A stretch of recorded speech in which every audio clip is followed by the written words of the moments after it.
Very good evening, नमस्कार, शुभ संध्या। स्वागत है आप सभी का एक बार फिर से आपकी अपनी केवीएस एनवीएस की महत्वपूर्ण इस प्रैक्टिस क्लास में। मैं संदीप तिवारी आप सभी का स्वागत करता हूं। तेजी के साथ सभी लोग जुड़ जाइए। केवीएस एनवीएस का जो एग्जाम है उसमें मैथ्स का बहुत इंपॉर्टेंट रोल है, क्योंकि 20 सवाल आपको मैथ्स के फेस करने हैं। 20 सवालों से आपको 60 नंबर मिलेगा। इस सेशन से आप 60 नंबर की तैयारी करने जा रहे हैं और इस सेशन को मैं फ्रीक्वेंट रखूंगा। कई सारे सेशंस आपको दूंगा इसी तरह से बिफोर द एग्जामिनेशन, जिसमें हम कंप्लीट मॉडल पेपर अर्थात सभी 20 सवालों को हल करेंगे जो सवाल हमको परीक्षा में फेस करने को मिल सकते हैं। तो ये आपकी एक महत्वपूर्ण सेशन है।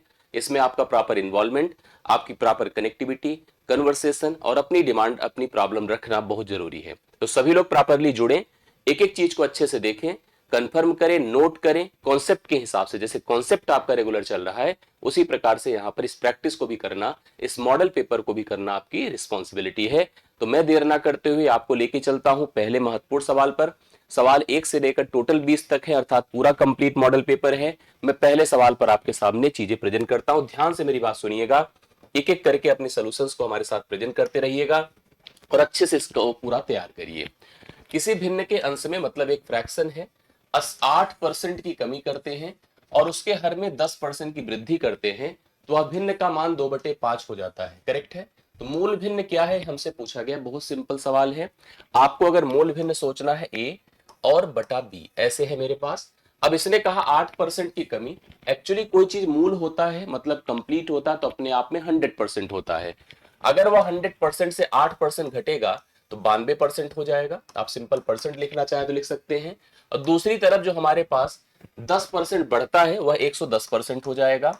और कह रहा है यह भिन्न बन जाता है 2/5। हमसे मूल भिन्न पूछा गया है। आइए हम लोग उसको कैलकुलेट करते हैं एक सिंपल कंपैरिजन के माध्यम से। परसेंटेज को परसेंटेज से गायब कर दिया, बिल्कुल हम कर सकते हैं। जैसे रिक्वायर्ड है उसी प्रकार से करते चलिएगा। आप चाहें एक बार तुलना करना चाहे ना तो ऐसे बगल बगल भी काट सकते हैं, या क्रॉस मल्टीप्लीकेशन करके इसको ऊपर इसको नीचे ला सकते हैं। बात वही है। मूल भिन्न पूछा तो आप चाहे तो ऐसे इसको बना लीजिए, a बटा बी जो 2 है गुणे 110 कर दीजिए, और नीचे यहां पर 5 था ही और चला गया 92। मतलब इस तरह से इसको डिफाइन कर दिया। अब हम इसको पूरा सिंप्लीफाई करते हैं क्योंकि हमें फ्रैक्शन के फॉर्म में चीजों को दिखाना है। 5 से काटिए इसको, देखिए 5 दूना 10, 5 दूना 10, 22 पंचे 110 होता है। 2 से इसको काट सकते हैं, 2 चौके 8 होता है, 2 छंगे 12 होता है। 2 से और एक बार, 2 11 बार तो 23 बार। 11/23 यहाँ पर एग्जैक्ट सोल्यूशन होना चाहिए, जो आपको देखिए सेकंड अर्थात बी ऑप्शन में देखने को मिलेगा। राइट सोल्यूशन आपके सामने है, बी ऑप्शन आप सभी लोग नोट कर सकते हैं। बी ऑप्शन पहले सवाल का करेक्ट आंसर है। सभी लोग कृपया इसको ध्यान से देखिए, नोट करिए और इसकी एक प्रॉपर नोट्स बनाइए। इसको बिफोर द एग्जामिनेशन बहुत अच्छे से करना है। हर एक सवाल को बहुत ही ध्यान से आपको कनेक्ट करते रहना है। जो पढ़ा है लिखा है उसी का उपयोग हम लोग करते जा रहे हैं। टाइम एंड वर्क को लेकर के मैं बहुत सीरियस हूं। मैं जानता हूं यह टाइम एंड वर्क एक ऐसा हिस्सा है आपकी परीक्षा का जो आपको बढ़िया सवाल दे सकता है, क्योंकि हाल ही में जितनी भी परीक्षाएं हुई हैं या होती हैं आपके स्तर पर, वहां पर टाइम एंड वर्क कुछ दे या ना दे जरूर देगा। लेकिन हमने देखिए बढ़िया सवाल लिया है। एक्स और वाई एक निश्चित कार्य को क्रमशः 45 दिन और 60 दिनों में पूरा कर सकते हैं। एक्स से करवा लो 45 दिन में कर देगा, वाई से करवा दे 60 दिनों में कर देगा। उन्होंने एक साथ काम शुरू तो किया लेकिन एक्स कुछ दिनों के बाद काम छोड़ देता है, कहता है हमारे बस का नहीं है। वाई अकेले शेष काम को 39 दिनों में पूरा कर लेता है। तो एक्स ने कितने दिनों तक साथ में काम किया था? बढ़िया सवाल है, आप ध्यान से मेरी बात सुनिएगा। ऐसे प्रत्येक सवालों के लिए आपको, जैसे हम दो व्यक्ति थे देख रहे हैं एक्स और वाई। एक्स कहता भैया मुझे 45 दिन दे दो, वाई कहता मुझे 60 दिन दे दो। ये इनके समय हैं, जिसका समय ज्यादा वो कमजोर है। ऐसे प्रत्येक सवालों के लिए आपको प्रत्येक व्यक्तियों की, जो कार्य करने वाले लोग हैं, उनकी क्षमता निकालनी पड़ती है। क्षमता निकालने से पहले आपको टोटल वर्क डिफाइन करना पड़ता है, क्योंकि एक चीज दिमाग में रखिए, टोटल वर्क दो चीजों पे डिपेंड करेगा। टोटल वर्क दो चीजों पे डिपेंड करेगा। एक तो हमारी एफिशिएंसी क्या है कि हम प्रतिदिन प्रति घंटे अर्थात यूनिट समय में कितना काम करते हैं। दूसरा, उस कार्य को समाप्त करने में हमने कितना समय लिया है। टोटल एफिशिएंसी जो मेरी है into time will become the total work, वही होता है। तो आपने 45 और 60 से कटने वाली एक संख्या सोची जो कि मुझे फर्स्ट ऑफ ऑल 180 दिखी, 180, जो 45 और 60 का एलसीएम है। आप ऐसे भी सोच करके जा सकते हैं। अब यहां पर देखिए टोटल वर्क बन गया और यहां से हम एफिशिएंसी निकालते हैं अर्थात क्षमता निकालते हैं। एफिशिएंसी मतलब work done in the unit time of interval. 45 इसको डिवाइड करिए, 4 काम पर डे करता है, दिन के भी बात है। या 3 काम पर डे करता है, क्योंकि देखो इसने कम किया तो इसलिए ज्यादा समय लगा था। ये आपका टोटल वर्क है जिसे हमें करवाना है इन लोगों से, 180 टोटल वर्क है। कह रहा दोनों ने साथ साथ तो शुरू किया, अर्थात ए और बी ने, एक्स और वाई इनके नाम है, एक्स और वाई ने मिलकर के किया तो शुरू में, ठीक है, दोनों साथ साथ कर रहे थे। करने का मतलब दोनों की क्षमता 4 और 3 है, 7 की क्षमता से काम लोग कर रहे थे। बट कुछ दिनों के बाद सवाल जैसे आपसे कह रहा है, ध्यान से मेरी बात को सुनिएगा, एक सेकंड, थोड़ा इसमें जो है, हाँ एक बार थोड़ा सा इसको हम क्लियर कर देते हैं, आप मेरी बात को पूरा अच्छे से समझिएगा, ध्यान से देखिएगा। यहां पर मैंने कहा कि x जो है किसी काम को 45 दिनों में कर सकता है, y उसी काम को 60 दिनों में कर सकता है। टोटल वर्क यहां पर इनके हिसाब से देखिए तो कितना हो गया, जैसा मैंने कहा 180 है, ये इनके समय है, ये इनके क्या है भैया, समय है। क्षमता की अगर हम बात करें, क्षमता मतलब एफिशिएंसी, तो 45 से देखिए इसको डिवाइड करेंगे 4 बार जाएगा, 60 से डिवाइड करेंगे 3 बार। ये क्षमता बताती है कि हमने यूनिट समय में कितना कितना काम किया है। कुल 180 को अगर 45 से भाग करें, मतलब अगर 180 काम को इसने 45 दिनों में समाप्त किया है तो पर डे 4 काम करता रहा होगा, कौन, एक्स। और ये 60 दिनों में पूरा कर सकता है तो प्रतिदिन कितना काम किया था, 3 काम किया था। 180 काम की हम प्लानिंग कर डालते हैं, आइए जैसे इसने कहा उसी प्रकार से करते हैं। 2 व्यक्ति थे, एक का नाम एक्स था, दूसरे का नाम वाई था। दोनों ने मिलकर के काम को शुरू किया था, अर्थात 7 की क्षमता से लोग काम कर रहे थे, 7 की क्षमता से काम करते रहे करते रहे करते रहे। इसने कहा कुछ दिनों के बाद यक्स गायब हो जाता है, कहता हमारे बस का नहीं, मैं काम नहीं करूंगा। तो बचे काम को समझिएगा, बचे काम को जो वाई है, जो एक दिन में 3 काम करता है, उसने क्या किया पता है, बचे काम को वाई ने 39 दिनों में समाप्त किया। इसका मतलब 39 दिनों तक वाई ने अकेले काम किया।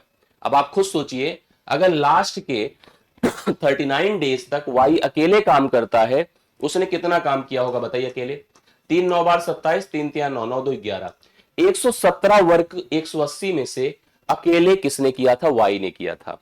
अब आप खुद सोचो, इन दोनों ने मिलजुल करके कितना काम किया होगा। इसके लिए मैंने 180 से 17 को घटा दिया, 117 घटाते ही मान हो जाएगा पता है, 63 हो जाएगा। मतलब 63 काम इन लोगों ने मिलकर किया था, 63 वर्क, और इनकी क्षमता थी 7। जब मिलकर काम करते थे, 7 से भाग किया, 9 दिनों तक इन लोगों ने साथ साथ काम किया होगा। मतलब 9 दिनों के बाद यहां पर यक्स कार्य छोड़कर गया होगा। ये बिल्कुल राइट सोल्यूशन हो जाएगा। आप सभी लोग यहां पर कंफर्म करिए यस। देखिए बिल्कुल प्रैक्टिस संभव है, और इतने कम नहीं, अभी हमारे पास इतना सफिशिएंट है कि हम लोग आराम से इसको सब प्रैक्टिस में ला सकते हैं, सारे सवालों को कर सकते हैं, हर चीज को। देखिए जितना समय आपको मिला है उतना ही समय सबको मिला है, ठीक है। जैसी मेहनत आप कर रहे हैं वैसी मेहनत मुझे नहीं लगता सब कोई कर रहे हैं। जितना आपके साथ इफिशियंसी के साथ लगा गया है, मेहनत की जा रही, पढ़ाया जा रहा है, इसलिए आप कंफ्यूज मत होएं। आप लोग सब प्रॉपर मेहनत से पढ़ाई करें, हर एक मॉडल पेपर को देखें, हर एक प्रैक्टिस क्लास को कवर करें, हर एक कॉन्सेप्चुअल क्लास को देखें, जितनी चीजें बताई जा रही सब कुछ इन्वॉल्व करें, और सब मानिए ये आपकी परीक्षा का एक महत्वपूर्ण हिस्सा है और अच्छे से तैयार करेंगे। सुनिए, एवरेज, ये बहुत महत्वपूर्ण सवाल है। एक कक्षा में 49 विद्यार्थियों का औसत 39 केजी है। 49 टोटल विद्यार्थी थे, 49, और उनका एवरेज था 39 केजी, मतलब प्रत्येक के भार को 39 किलोग्राम माना गया था। उनमें से 7 ऐसे हैं जिनका औसत भार 40 किलोग्राम है। 60 बच्चे ऐसे हैं जिनका औसत भार 40 किलोग्राम है। उन्होंने क्लास छोड़ दिया और निकल गए अपने समूह से। अन्य 7 छात्र जिनका औसत 54 किलोग्राम है, वो कक्षा में आ गए, उनकी जगह पर सम्मिलित हो गए। अब इससे क्या हुआ, कक्षा का नया औसत भार किलोग्राम में क्या होगा। देखिए बहुत बढ़िया सवाल है। अगर हम ट्रेडिशनल सोचे तो इट विल टेक टाइम। जैसे कैसे, सुनिए, ये लिखिए संख्या, बट ऐसे समय लगेगा। यहां लिखिए औसत, और यहां पर सोचिए योग। मैं एक फॉर्मेट आपको बताता हूं, अगर कुछ नहीं आता है तो यही दिमाग में चलता है। जैसे सबसे पहले कहा गया कि क्लास में टोटल 49 बच्चे थे, एवरेज था 39, समझ रहे, एवरेज था 39। अब हुआ क्या, अगर हम एकदम ट्रेडिशनल करने जा रहे हैं तब की बात मैं बता रहा हूं, एकदम ट्रेडिशनल। ऐसे में योग क्या होता है, औसत गुणे संख्या। अब सबसे बड़ा चैलेंज तो यही होगा, सर हम 49 को कैसे 39 से गुणा करें, यही होता है सबसे बड़ा। भाई अगर करना है चलो दिमाग लगा लो थोड़ा सा। ये 49 है, 39 से सोचने के लिए आप इसको 40 और इसको 50 बना करके भी कर सकते हैं। एक तरीका ये भी मैं आपको बता दूं, 9 9 81 कर दे, 9 चौके 36 और 9 तिरिक 27, 27 और इसको जोड़ दें, देखिए 63 हो जाएगा ना, 63 हो गया, इसको 63 कर सकते हैं। 4 तिया 12 कर दिया, यहां पर 1 ले लिया, ठीक है, यहां पर 1 ले लिया। 63 8 71 होता है, एक हासिल 7 कर दिया, 12 7 19 होता है। देखिए 1911 हो जाएगा। अगर आप इसका मल्टीप्लीकेशन करते हो 1911 आएगा। फिर क्या होता है, इसमें से 7 बच्चे जिनका भार, औसत भार 40 किलोग्राम था, उन्होंने क्लास छोड़ दिया। ठीक है, अगर आप इनको सोचे 280 किलोग्राम यहां से आउट हो गया, माइनस हो गया। इनकी जगह पे 7 ऐसे आ गए जिनका 54 किलोग्राम भार था। 7 चौके 28 होता है, 7 पचे 35, 35 3 कितना होता 38, 7 चौके 28, 7 पचे 35 3 38। अब आपका इतना प्लस हो गया, तो सही में देखा जाए तो बढ़ गया, 8 हो गया, 8 हो 108 बढ़ गया। अगर देखिए तो 108 बढ़ गया ना, बिल्कुल बढ़ गया। 108 जो बढ़ गया इसमें जोड़ दीजिए 1911 में, 108 हमने जोड़ दिया। 8 9 होता है, 1 होता है 9 10 2 होता 219 2019 हो गया।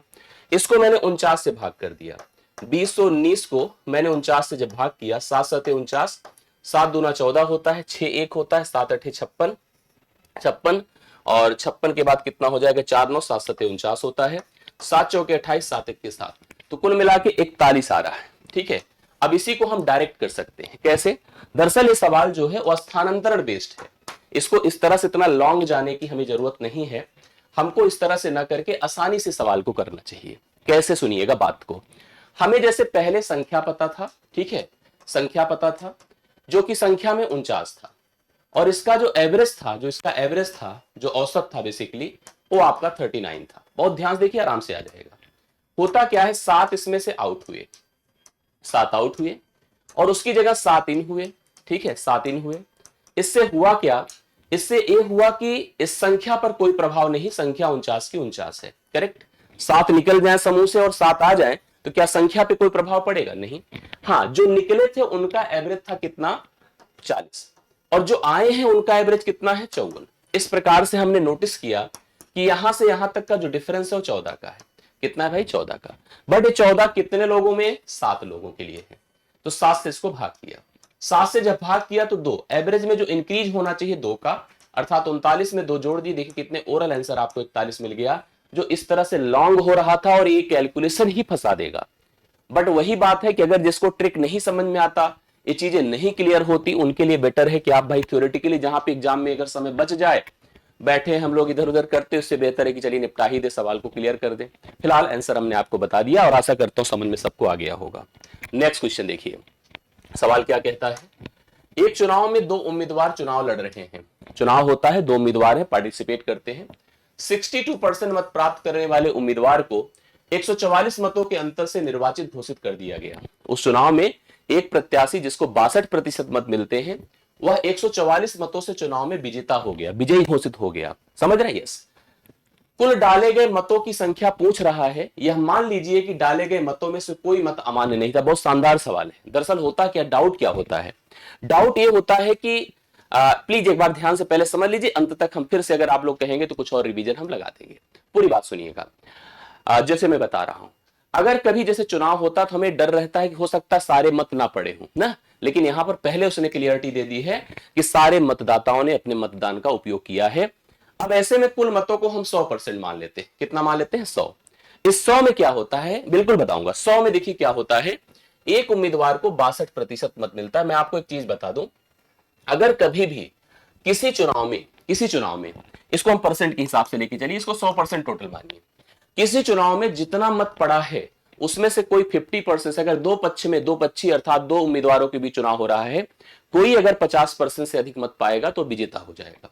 अगर ये 62 पाए हैं तो आप खुद बताइए इनको कितना मिला होगा? 38 है ना, 60 30 90 100। अब इन दोनों की हार जीत का अंतर यही है कि 12 से 8 4 है, 5 से 3 2, 24%। यही 24% कारण बन गया जीत हार का।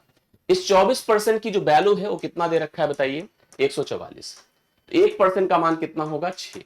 100% का मान कितना होगा बताइए? 100% का मान होगा 600।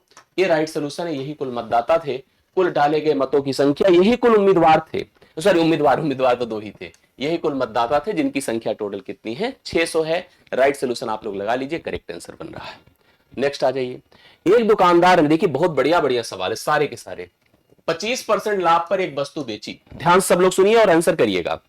एक दुकानदार ने 25% लाभ पर किसी वस्तु को बेचा। जितने में खरीदा था 25% के लाभ पर उसको बेचा। जब क्रय मूल्य 20% कम हो गया, अर्थात उसने खुद 20% कम दाम में खरीदा, तो उसने विक्रय मूल्य में भी 20% की कमी कर दी, जितने में बेचा था उससे को भी 20% डाउन कर दिया। तब क्रय मूल्य पर उसका नया लाभ प्रतिशत क्या होगा? देखिए, एक खरीद दाम है और एक विक्रय दाम है। सबसे बेहतर है कि इस तरह के सवाल के लिए आंकड़े लिया करिए 100। 100 में खरीदा, 100 में खरीदा, 20% के लाभ पर बेचा, 20% के लाभ पर बेचा, और 20% के लाभ का मतलब उसने 120 में बेचा। 100 में खरीद करके 20% के लाभ का मतलब 120 में बेचा। फिर क्या होता है सुनिए, फिर होता क्या, क्रय मूल्य को 20% कम मिला। आपकी बार वह गया थोक विक्रेता से लड़ गया, अरे कहा कि मुझे 100 में नहीं चाहिए, मुझे 80 में दो, मेरे ग्राहक नहीं लेते हैं, मुझे ग्राहकों को के लिए बढ़िया करा भी उसने। देखिए, लाने के बाद उसने विक्रय मूल्य को भी 20% कम कर दिया। दरअसल हम 100 इसलिए लेते हैं कि 100 पर कोई परसेंट लगाइए, उतना ही जुड़ेगा जितना आप सोच रहे हैं, उतना ही घटा जितना परसेंटेज है, बट इस पे उतना नहीं होगा। अब 120 का अगर 20% करेंगे तो किसी का परसेंट, जैसे 120 का अगर मान लो हम 20% कर रहे हैं, तो परसेंट मतलब बटा 100, 2 जीरो ये गायब होगा, 12 दूना 24, अर्थात 24 घटेगा। उसने अपने ग्राहकों के लिए देखिए दिमाग लगाया, ग्राहकों से भी पैसा कम वसूला। अगर खुद थोक विक्रेता से कम पैसे में पा रहा है तो ग्राहक को भी सहूलियत दे रहा है, 96 में बेचेगा। लेकिन अब भी देखिए उसको फायदा हो रहा है कि नहीं हो रहा है? बिल्कुल हो रहा है। 80 में खरीद करके अब 96 में बेच रहा है। आप इसको चाहे सरल कर सकते हैं, चाहे से यहीं से जा सकते हैं। कितना बढ़ रहा है? 16। एक क्रय मूल्य है, देखिए 16 गुणा 100 बटा क्या कर दूं 80, 16 पंचे 80 होता है, 5 से इसको डिवाइड करिए 20%। 20% का लाभ अभी भी उसको हो रहा है, जो आपके लिए पहले विकल्प में राइट सोल्यूशन के रूप में दिया हुआ है। 20% सभी लोग उतार लें, कंफर्म कर दें। किसी को भी डाउट हो तो प्लीज हमें अपडेट कर दें। सही है बातें? यस। ध्यान से देखते चलिए, कंफर्म करते चलिए, कोई क्वेश्चन में भी कंफ्यूजन नहीं होना चाहिए। हम सब चाहते हैं कि सारी क्लियरिटी होती रहे, कोई सवाल में कंफ्यूजन ना बने। नेक्स्ट क्वेश्चन पर हम आते हैं, अगले सवाल पर। अगला सवाल देखिए क्या कहता है। नेक्स्ट, 6100 रुपए के एक व्यवसाय, सुनिए समझिए, 61 रुपए के साथ कोई व्यक्ति एक व्यापार शुरू करता है। ठीक है, कोई एक व्यक्ति है, मतलब उसने 6100 रुपया लगाकर के व्यापार शुरू किया।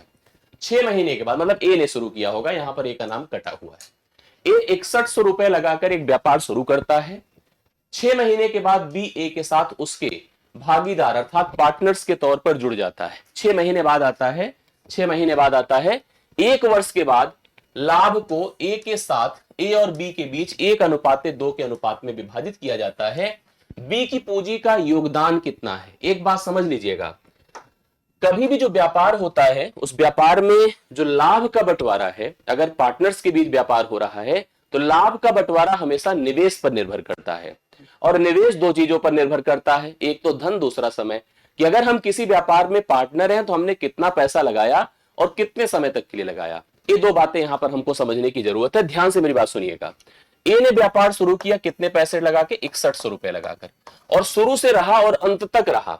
तो अंत तक रहा तो पूरे 12 महीने तक रहा। बी आया, अब कितना पैसा लगाया नहीं पता है, लेकिन वह 6 ही महीने था।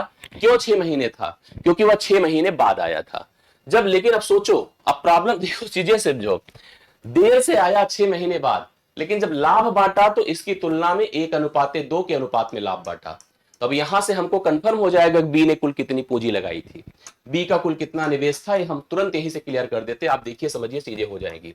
2 दूना 6 दूना 12 होता, 2 दूना 4, 4 जाके इससे गुणा होगा तो एक्स का मान हो जाएगा 6100 गुणे 4, 6100 गुणे 4। अब 6100 गुणे 4 करिए तो कितना? 0 0 4 1 4, 4 6 24, 24,400 रुपए जो पहले विकल्प में आपको दिया है। This is the money invested by B after 6 month. 6 महीने के बाद आकर के बी ने कुल 24,400 रुपए का निवेश किया, इन्वेस्टमेंट किया, तो जाकर के उसे 1:2 के अनुपात में उसने लाभ का बंटवारा किया है। क्लियर है? यस। 7वां देखिएगा, 4500 रुपए के मूलधन को, 4500 रुपए के मूलधन को जब 12 वर्ष के लिए वार्षिक साधारण ब्याज की एक निश्चित दर पर निवेश किया जाता है, इन्वेस्ट किया जाता है, तो परिपक्वता मतलब maturity value, that is called amount. Amount का मतलब होता है P प्लस SI, मतलब जो मूलधन था और साथ साथ जो ब्याज ऐड होकर के आया है, that is called maturity value. This is परिपक्वता राशि। 3240 रुपए का ब्याज प्राप्त होता है। परिपक्वता पर 3240 रुपए का ब्याज नहीं। अब यहां थोड़ा सा डाउट बन रहा है कि तो परिपक्वता पर 3240 रुपए का ब्याज अगर लिखा है तो बड़ी बात है यार, ठीक है। अमाउंट प्राप्त होना तो चलो समय, अमाउंट तो फिलहाल नहीं मिलेगा क्योंकि ब्याज ही होगा। दरअसल अमाउंट जो है कम कैसे हो सकता है, अमाउंट तो हमेशा ज्यादा होगा ना। अगर आपने 4500 निवेश किया था तो 4500 से आपका पैसा बढ़ता, इसका मतलब एक क्लियर है कि ब्याज है। वार्षिक साधारण ब्याज की दर बताओ क्या होगा। देखिए साधारण ब्याज के लिए एक सिंपल फार्मूला होता है क्या, P into R into T divide by 100। But हमने अपनी क्लास में इस फार्मूले से हमेशा आपको वंचित किया है। हमने कहा देखो याद तो रखिए बट अप्लाई मत करिए। क्या अप्लाई करिए, सुनिए। अप्लाई ये करिए कि जब भी ऐसा सवाल हो तो आप लिखो ब्याज दर, ठीक है, जो हमसे पूछा है R%, समय लिखो, ठीक, जो आपको दिया है, कितना दिया बताइए, 12 वर्ष। अब आपको क्या करना है, दर और समय को मिलाना है। हर सवाल की बात मैं कर रहा हूं, हर सवाल। साधारण ब्याज का 99% सवाल इसी पे हल हो जाएगा। R/100 करिए, कर दिया। 12 से गुणा करिए, यस कर दिया। 4 तिया 12 होता, 4 25 बार 100 होता, मतलब 3R डिवाइड बाई 25 हो गया। ऊपर की राशि हमेशा एसआई होगी और नीचे की राशि प्रिंसिपल होगी। ये इनके बीच का एक रिलेशन बनेगा।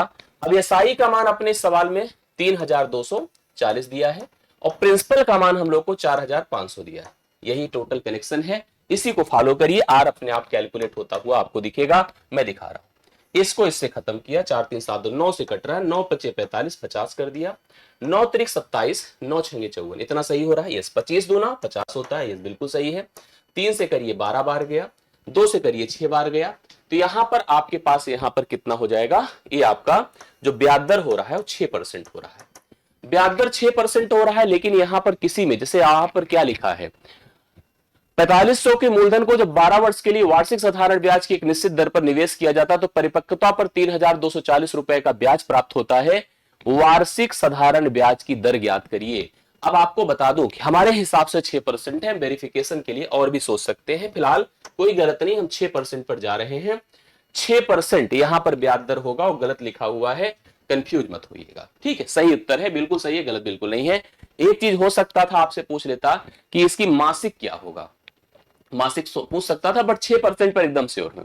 12 छंगे 72% वैसे भी निकाल दीजिए, इसका 3244 आ जाएगा, टेंशन नहीं, एकदम सही हम लोग कर रहे हैं, ठीक है। चलिए नेक्स्ट क्वेश्चन 8वां अपने पास आता है। पी क्यू आर संयुक्त रूप से एक व्यापार शुरू करते, भी थोड़ी देर पहले पार्टनरशिप का एक सवाल किया था, फिर से आ रहा है।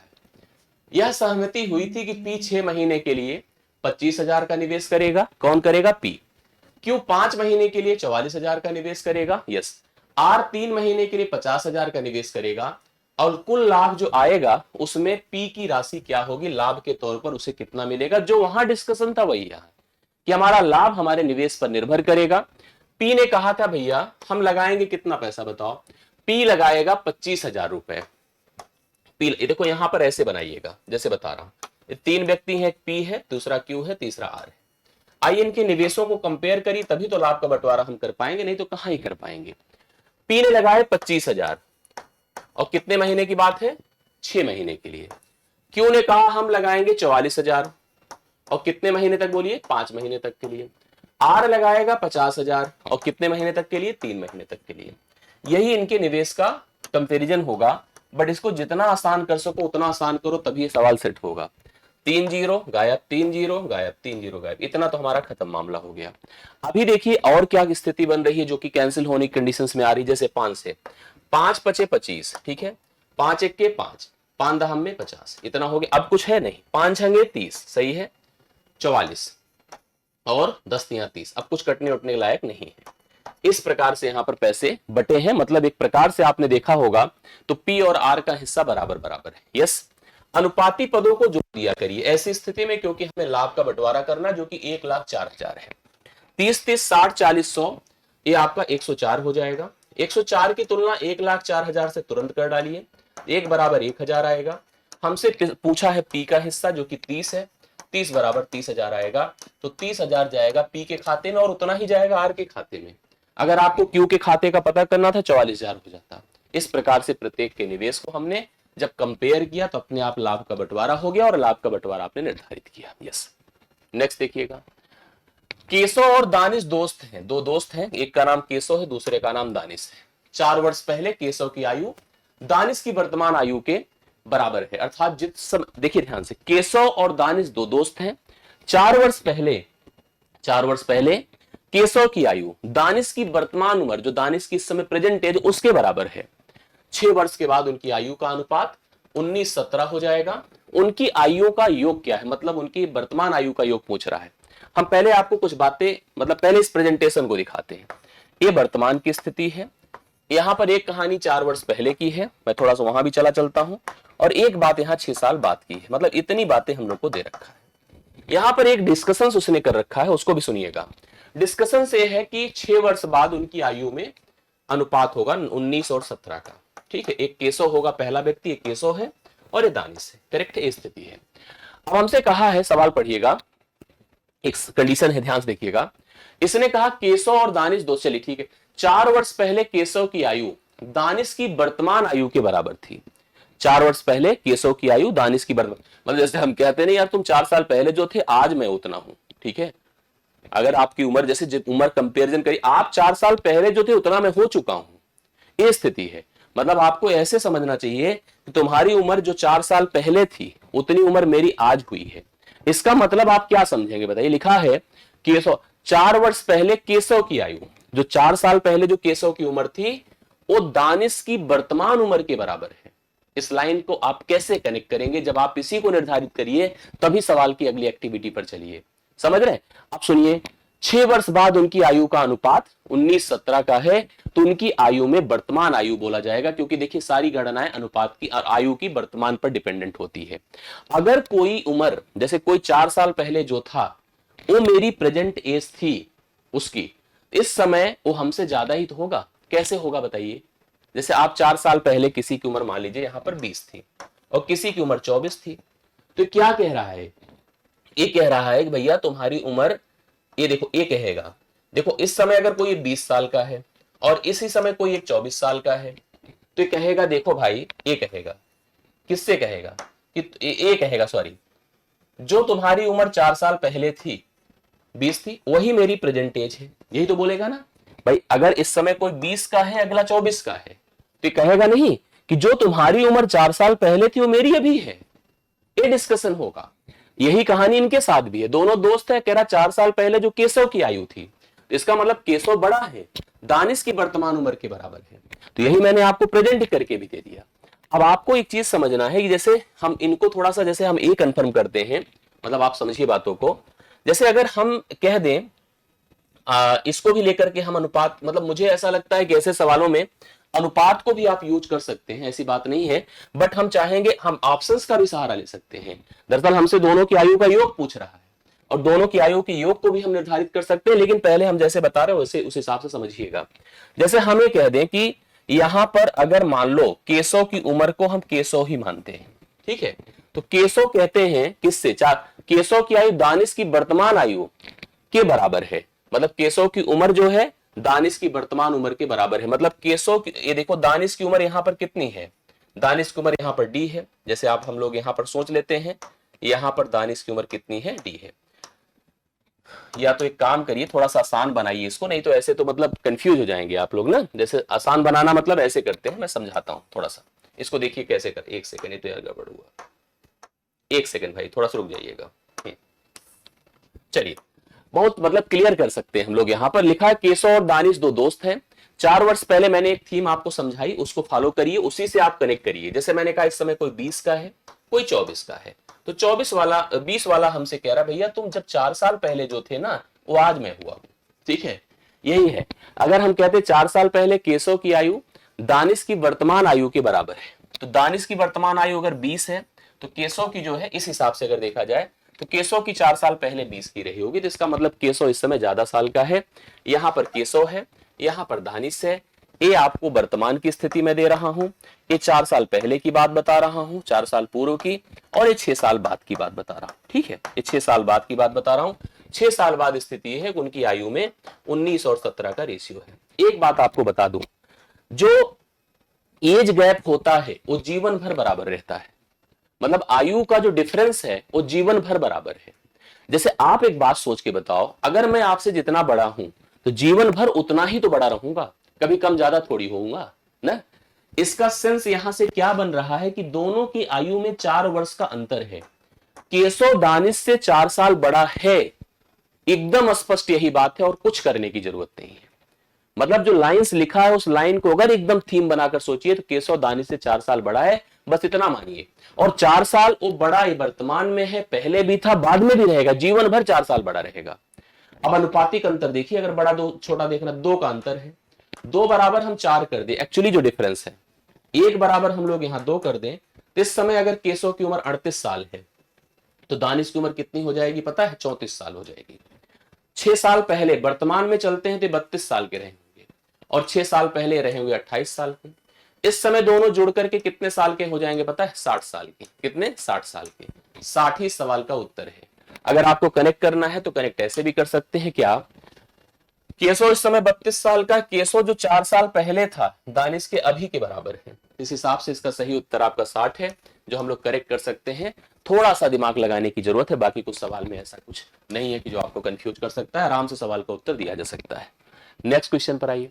8% की दर से 2 वर्षों के लिए एक धनराशि पर साधारण ब्याज 1200 रुपए है। समान दर एवं समान अवधि के लिए समान धनराशि पर चक्रवृद्धि ब्याज कितना होगा? ठीक है, आपको जैसे यहां पर कुछ नहीं कहा है, इसने हमसे केवल इतना कहा है कि 8% की दर है, 2 वर्ष का समय है, एक धनराशि पर साधारण ब्याज हमारा 1200 है। मैंने अभी पीछे एक डिस्कशन आपसे करा था, अगर 8% की दर है, 2 वर्ष का समय है, तो मिलाइए, क्यों नहीं मिलाइए। 8 दूना 16% होता है, हटाइए, बटा 100 होगा, 4 चौके 16 होता है, 4 25 बार 100, ये 4 बटा 25 हो गया। ये एसआई होगा और ये प्रिंसिपल होगा। एसआई का मान आपको 1200 दिया है, देखिए दिया है। प्रिंसिपल का मान आपको फाइंड करना है, 4 तिया 12 होता है, 300 हो गया, 25 तिया 75, अर्थात प्रिंसिपल हमारा 7500 हो गया। प्रिंसिपल हमारा 7500 हो गया। अब हमसे क्या कह रहा है? हमसे कह रहा समान, मतलब इसी जो कंडीशन है, इसी ब्याज दर पर, मतलब इसी ब्याज दर पर आपको क्या फाइंड करना है? समान अवधि के लिए चक्रवृद्धि ब्याज फाइंड करना है। तो चक्रवृद्धि ब्याज देखो कैसे फाइंड होता है। एक तरीका और था, वो भी मैं बता देता हूं। तरीका ये था कि जो साधारण ब्याज होता है, भाई अभी आप कर सकते हैं, मूलधन आ चुका है, अब अपने पास ब्याज दर है, समय है, चक्रवृद्धि ब्याज निकाल सकते हैं। दूसरा तरीका मैं आपको बता दूं, साधारण ब्याज प्रतिवर्ष समान रहता है, तो 8% पहले साल, तो 2 साल में 16%। ठीक, यस।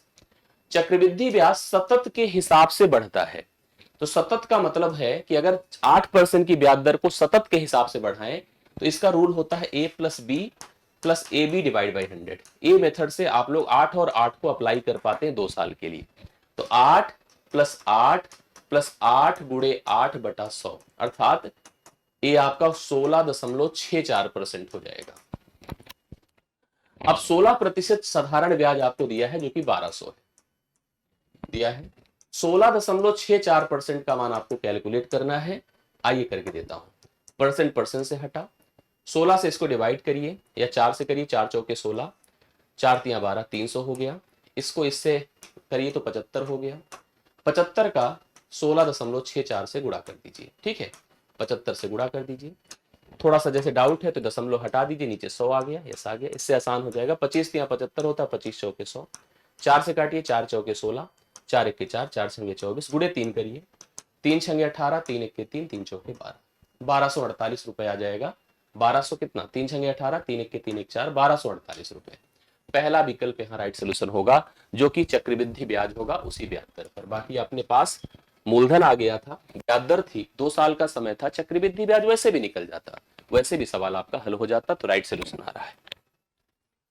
चलिए, बहुत बढ़िया सवाल है। एक संख्या के 75% में जब 75 जोड़ा जाता है, एक्चुअली कोई मान अपने आप में 100% होता है, तो कह रहा है 75% में जब 75 जोड़िए तो वह संख्या ही बन जाती है, अर्थात 100% हो जाती है। इसको इसके साथ कर दीजिए तो 25% हो गया। 25% का मान 75 हो गया, तो 100% अर्थात संख्या का मान क्या होगा? 25 चौके 100 होता है, 75 चौके 300 होता है, अर्थात वह संख्या स्वयं में 300 है। जिसके 75% में 75 जोड़ने से वह संख्या खुद संख्या के बराबर अर्थात 300 की इक्वल हो जाती है। तो राइट सोल्यूशन आपका सी है, 300। आप लोग करेक्ट आंसर नोट करिए। एक वस्तु का अंकित मूल्य 480 रुपए, प्रिंटेड प्राइस। जो हम जाते हैं कोई सामान लेने तो एमआरपी दिखती है कि नहीं? बिल्कुल दिखती है। हमको दिखा कि उस वस्तु पर प्रिंटेड प्राइस 480 है। इस एक व्यक्ति से 15% और 10% की 2 क्रमिक छूटों पर खरीदता है। उसे 2 छूट मिलती है क्रमिक, जिसे सक्सेसिव कहते हैं, वह इसे 25% के लाभ पर बेचता है, तो उसका लाभ रुपए में क्या होगा? देखिए इसको ऐसे सोचिए, ए उसने खरीदा, एमपी था, इसने खरीदा, और ए उसके लिए फाइनली सेलिंग है, जितने में खरीद करके उसने बेचा। समझिए क्या होता है, 480 एमपी है और उसने 15% और 10% की 2 क्रमिक छूट पर खरीदा। एक्चुअली उसने क्या किया, देखिए उसको, उसकी पूरी स्थिति समझिएगा जो आपके सामने बन जाएगा, और यहां से कंफर्म हो जाएगा क्या सिचुएशन हो रही है, कैसे क्रिएट हो रहा है। मतलब फर्स्ट ऑफ ऑल हमको ये समझना है, जो मैं आपको बताना चाहता हूं, कि इस वस्तु को उसने 480 पर 15% और 10% की 2 क्रमिक छूट से खरीदता है, फिर उस पर वह 25% का लाभ लगा करके सेल करता है। मतलब एक तरह से इसके दाम को सबसे पहले वह 15% और 10% घटाता है, जो घटकर दाम आता है उसको 25% बढ़ा करके वह सेल करता है, तो जाकर के उसको पता करना है कि उसको लाभ कितने रुपए में हुआ। दरअसल उसको सामान कितने में मिला, आप बताइए। 480 एमआरपी थी, 480, और सामान मिलता कितने में है, उसको ध्यान से देखिएगा। इसको ऐसे सोचिएगा, हमें पहले ये पता करना है कि उसने परचेज कितने में किया, खरीदा कितने में। ठीक है, परचेज कितने में खरीदा किया, छूट पर पाया है ना उसने, कैसे? 480, पहले तो उसकी छूट लगी है 15%, 15% को लिख सकता हूं 3/20, कैसे? 15/100 कर दीजिए, 3/20 हो जाएगा। तो 20 का सामान 3 घट करके 17 में मिला। फिर 10% की छूट है, 10% होता है 1/10, 10 का सामान 1 घटकर 9 में मिला। अर्थात ऐसे सोचिए, ये अगर आपका 200 है तो उसे मिल रहा 17 9 153 में, सही है। अब 200 की वैल्यू 480 है, 200 की वैल्यू 480 है, तो 153 का मान क्या होगा? 4 पंचे 20 है, 4 12 में 48 है, ठीक है। 12 तिया 36 है, 12 पंचे 60, 60 3 63 की 3 हासिल 6, 12 के 12 6 18 बटे 5 कर दे, ठीक है, 5 कर दे। अभी क्या होता है देखिए, यहां पर 5 तिया 15 होता है, 5 तिया 15, 3 18, 5 छंगे 30, 5 सत्ते 35, 367.2 रुपए में उसने उसको क्या किया है, खरीदा है, 367.2 रुपए में। अब इसको डायरेक्टली भी मैं आपको बता देता हूं, टेंशन बिल्कुल मत लीजिएगा। अब इस पर उसने 25% का फायदा लिया। 25% का मतलब होता है 1/4, मतलब 4 का सामान उसने 1 बढ़ाकर 5 में बेचा। अर्थात यह वैल्यू अगर 4 के बराबर है तो उसे इस पर जो है, उसे इस पर 1 का फायदा चाहिए।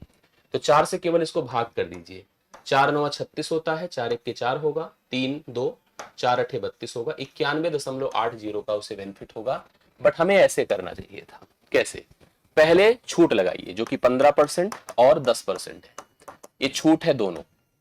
उसके बाद लाभ लगाइए जो कि 25% के बराबर है, जो 1/4 होगा। आइए लगाते हैं, मैंने भिन्न बना ही दिया था, 3/20 कर दीजिए। कैसे होता है?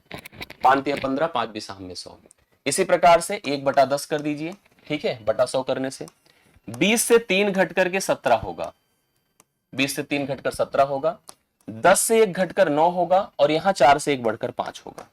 बस आप कंपेयर कर लीजिए और कुछ नहीं। जैसे आपको अगर कुछ लगता है कटपिट रहा है, बिल्कुल 5 दूना 10, 20 दूना 40, चौके 160 होता है, और इधर 17 9 153।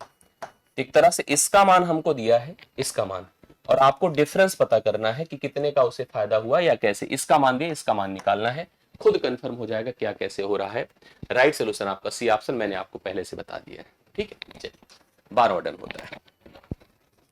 ये रिकरिंग का सवाल होता है जो बहुत इंपॉर्टेंट है, मैक्सिमम टाइम आपसे पूछा जाता है। फर्स्टली एक तरीका जान लीजिए, जैसे अगर कभी आपके पास 0.12 के ऊपर बार लगा है और मुझसे कहा जाए कि इसका भिन्न बनाओ, तो हम कैसे बनाएंगे पता है? पहले पूरा 12 लिखूंगा, मैंने वैसे पढ़ाया आप लोगों को, उसमें से वो घटाया जाएगा जो कि विदाउट बार है। नीचे गए, जितने पदों के ऊपर बार लगा है उतनी बार 9 लिखेंगे, और जितने पद विदाउट बार है उतनी बार 0 लिखेंगे। अर्थात यह मान आपका 11/90 हो जाएगा। अब सवाल की डिमांड देखो क्या है, मतलब इसको करने के हम 2 तरीके आपको समझा सकते हैं। पहला तरीका देखिए, दूसरे तरीके की मुझे नहीं लगता जरूरत पड़ेगी, बट पहला तरीका देखिए क्या है। हम लिखेंगे 17-1/90, सही है, यस। 14-1/90 माइनस 12, मेरा तो यही कनेक्ट कर गया, 1/90। समझ रहे ना, तरीका ये होता है भैया। ये हो जाएगा 16/90, ये हो जाएगा 13/90, और ये हो जाएगा 11/90, करेक्ट ना, यस।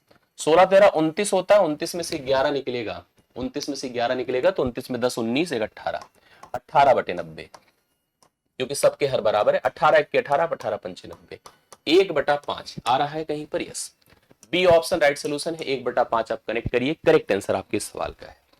इस तरह से सवाल बनेगा तो आप कर पाए और यह तरीका आप फॉलो करें, ठीक है। चलिए, एक घनाभ का आयतन, घनाभ समझते हैं जैसे हम लोग का कमरा है, बेसिकली घनाभ ही है।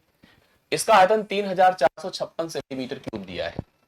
इसकी लंबाई दिया है, चौड़ाई दिया है, हमसे ऊंचाई। तो घनाभ का जो आयतन होता है वो length into breadth into height होता है, सबको पता है।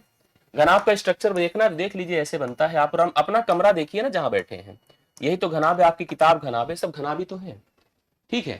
इसमें लेंथ होती है, इसमें ब्रेथ होती है, इसमें हाइट होती है। दरअसल ये बताता है कि इसकी वॉल्यूम कैपेसिटी है क्या। ये घनाभ का आयतन अपने को दिया है 3456। इसमें हमको लेंथ दिया है 18, ब्रेथ दिया है 16, हाइट हमसे पूछ रहा है। तो कितना आसान सवाल है, बट केवल कैलकुलेशन ध्यान देना है। बराबर 3456, ठीक है। काटिए जो पॉसिबल, जैसे 5 6 11 4 15 3 9 से कट रहा है। 9 दूना 18, 9 त्रिक 27, 7 5 9 8 72 और 9 चौके 36, सही है ना? यस, बिल्कुल। बिल्कुल काट दीजिए। देखिए एक बार और, 2 1 के 2, 2 9 18 और 2 दूना 4, 192। 16 से काटिए, 16 1 के 16 होता है, 16 कुल मिला के h बराबर 12 है। 12 राइट सोल्यूशन देखिए आपके पास है सेंटीमीटर में, जो बी विकल्प में है। यही इसकी डेप्थ होगी, हाइट होगी, गहराई कह दीजिए, ऊंचाई कह दीजिए, जो मर्जी आप कह सकते हैं। 12 सेंटीमीटर करेक्ट आंसर होगा। नेक्स्ट देखिए, बिना इसके तो पेपर ही नहीं बनेगा, ये लिख लीजिएगा। दो संख्याओं का मासा और लासा 29 174 है और संख्याएं 1 और 6 के अनुपात में है, तो दोनों संख्याओं में सबसे बड़ी संख्या बताओ क्या होगी? सबसे बड़ी संख्या क्या होगी? एक मैं बात बता दूं आप लोगों को, कभी भी दो संख्याओं के एलसीएम इंटू एचसीएफ का जो प्रोडक्ट होता है वो पहली संख्या गुणे दूसरी संख्या होता है। पहली संख्या 1x है, दूसरी संख्या 6x है, तो एलसीएम हमारा 174 है गुणे एचसीएफ हमारा 29 है, बराबर पहली संख्या x है, दूसरी संख्या 6x है। समझ रहे हैं? यस। तो ऐसी स्थिति में आपको क्या करना चाहिए? 6 से काटना चाहिए। 6 दूना 12, 5 6 9 में 54। x वर्ग का मान अगर 29 गुणे 29 है तो x का मान सिंपली 29 होगा, क्योंकि वर्गमूल हो जाएगा। जब x का मान भाई 29 हो गया तो बड़ी संख्या तो 6x ही है, तो 6 गुणे 29 क्यों नहीं लिख देते हैं? 6 9 में 54, 6 दूना 12, 5 17, क्यों नहीं 174 लगा देते हैं? ठीक है, छोटी संख्या तो 29 ही होती, वैसे भी 29 से गुणा करने के ही निकलता है। राइट सोल्यूशन आया, ठीक है। यस। हेमा ने 3 वर्षों के लिए चक्रवृद्धि ब्याज जो वार्षिक रूप से संयोजित है की दर से 1728 का निवेश किया, इन्वेस्टमेंट किया 1728 का। निर्दिष्ट अवधि, सोचिए इतनी अच्छी हिंदी है, के बाद उसे 4096 प्राप्त हुआ। प्रतिवर्ष ब्याज की दर बताओ। इतना आसान सवाल। देखिए मैं आपको बता दूं, ये प्रिंसिपल है और ये अमाउंट है। हेमा ने 1728 जमा किया था, लेकिन अगर नहीं आएगा तो नहीं ही आएगा। 4096 भैया उसको प्राप्त हुआ। इतना जमा करने के बाद 4096 उसको प्राप्त हुआ, करेक्ट है। और कितने समय में प्राप्त हुआ? 3 वर्ष में। हमको अगर ब्याज दर पता करना है तो इसका सबसे सटीक तरीका है, जितना समय है उतना घन करिए, स्क्वायर रूट का क्यूब रूट करिए, इसका भी इसका भी। सही है? यस, कर डाला हम लोगों ने। ये तो 12 का घन होता है और ये 16 का, एक इसका 16 का। 16 का घन इतना होता है, 12 कितना होता है? सिंपल बात है, समझ लीजिएगा। 4 तिया 12 होता है, 4 चौके 16 होता है, 3 से 4 होता है, एक बढ़ा है, एक किस पे बढ़ा? 3 पर। 1 गुणे 100/3 करिए, 33 सही 1/3% की ब्याज दर होगी। 33 सही है, सब देख लीजिए ध्यान से, नहीं गड़बड़ाएगा। सी विकल्प राइट सोल्यूशन होगा। 33 सही 1/3% की ब्याज दर है, बिल्कुल अच्छे से उतार लीजिएगा। यस। नेक्स्ट देखिएगा, समांतर श्रेणी दिया है। समांतर श्रेणी क्या होती है? जिसमें पदों का अंतर समान हो। समांतर श्रेणी मतलब पदों का अंतर समान हो। 20वां पद बताना है, 20वां पद, 20th term.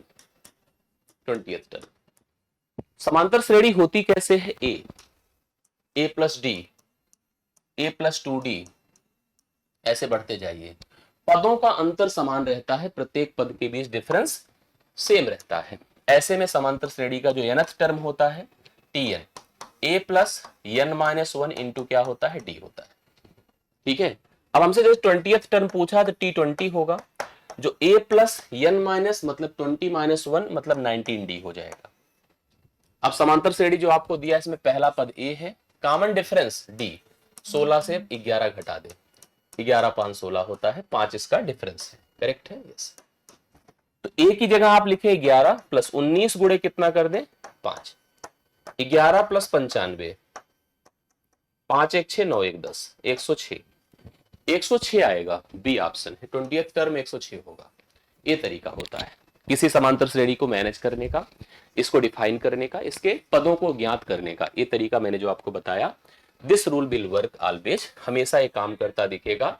a plus N minus 1 into D आप सभी लोग लगा सकते हैं। यस, 18वां देखिएगा, 18वां, 11 अलग अलग अवलोकन मतलब ऑब्जर्वेशंस, आंकड़े, ठीक है, की माध्यिका 20 है, मतलब 11 आंकड़े हैं जिनकी माध्यिका 20 है। यदि सबसे बड़े 5 अवलोकनों मतलब ऑब्जर्वेशंस में से प्रत्येक में 2 की वृद्धि होती है तो नए समुच्चय की माध्यिका क्या होगी, बताएं, आपको कंफर्म करना है। सबसे पहले मैं बता दूं, जो 11 अगर हमारे पास आंकड़े हैं तो 11 ऑड है, विषम है, समझिएगा। हाँ, अब विषम आंकड़ों की जो माध्यिका होती है, मीडियन जिसको कहते हैं, वो हो जाती है n+1 अपॉन टूथ वैल्यू। तो 11+1 बटे टूथ वैल्यू, तो 12/2 मतलब छठी, 6th वैल्यू माध्यिका होगी। अब अगर छठवीं वैल्यू माध्यिका है तो छठवीं वैल्यू ही 6th टर्म आपका क्या होगा, 20 होगा। 6 टर्म 20 होगा। कह रहा सबसे बड़े 5, अब 6th इसके बाद ही वो 5 टर्म आएंगे। अब इनमें चाहे जो कर दीजिए, इस पर कोई फर्क नहीं पड़ेगा, क्योंकि हम छठवें तक तो कुछ करे ही नहीं, 5 इधर थे 5 इधर थे, इन 5 में भी कुछ करने से नहीं होगा, इन 5 में भी, अब क्योंकि ज्यादा होंगे तो ज्यादा ही तो होंगे, तो यहां पर कोई बदलाव नहीं होगा, डी विकल्प इसका राइट सोल्यूशन होगा।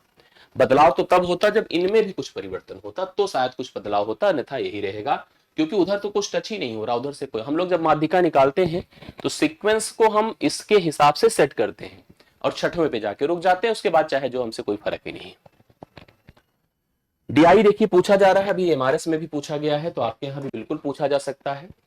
एक निर्देश पढ़िए, दिया गया वृत्त आलेख है, एक देश द्वारा अलग अलग क्षेत्रों में खर्च की गई राशि के प्रतिशत को दर्शाया गया है, पूरे 100% को प्रेजेंट कर रहा है। आलेख का ध्यान पूर्वक अध्ययन करें और इसके नीचे दिए गए प्रश्नों का उत्तर दें, ठीक है। यस, देश में जो अलग अलग खर्च हो रहा है, डिग्री में हो रहा, परसेंट में नहीं, और अगर डिग्री में हो रहा है तो 360 डिग्री का टोटल खर्च है, 360 डिग्री का बंटवारा हुआ है। कृषि में 75 डिग्री, उद्योग में 60, आधारभूत संरचना, स्वास्थ्य, शिक्षा, ऑटोमोबाइल, सब जगह के खर्चों को जोड़ दीजिए, कुल आएगा 360 डिग्री।